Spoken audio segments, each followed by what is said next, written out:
হাই friends, মই আয়ুষ ৰং চেনেলত সম্প্ৰচাৰিত হৈ থকা পুতিতৰা ধাৰাবাহিকখনৰ আজিৰ খণ্ডটো চাবলৈ বহুত বেছি ভাল লাগিব। কিয়নো যোৱাটো খণ্ডত মাক পমৰ ওচৰলৈ গৈছিল আৰু তুমি অলপ ভাল পাইছানে? মই তোমাৰ ওচৰতে আছো, কলৈকো যোৱা নাই বুলি কোৱাত পমে মা মই তোমাক দেখা পোৱা নাই। মোৰ কি হৈছে বুলি কোৱাত ডক্তৰে পমক চশমাযোৰ পিন্ধাই দিবলৈ কৈছিল আৰু তেতিয়াও পমে আন্ধাৰ আন্ধাৰ দেখি থকা বুলি কৈ পমে কান্দি থকা দেখিবলৈ পাইছিল।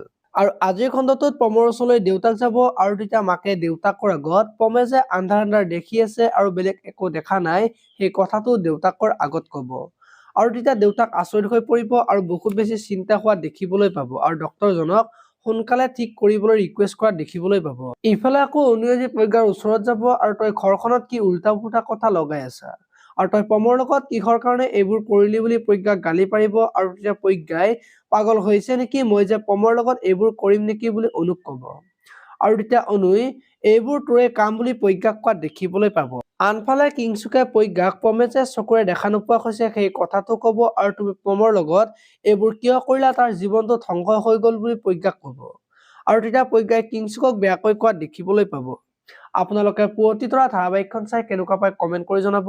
আৰু যদি আপোনালোকে এতিয়ালৈকে চেনেলটো ছাবস্ক্ৰাইব কৰা নাই তেতিয়াহ'লে চেনেলটো ছাবস্ক্ৰাইব কৰি ভিডিঅ'টোত এটা লাইক কৰি দিব। ধন্যবাদ।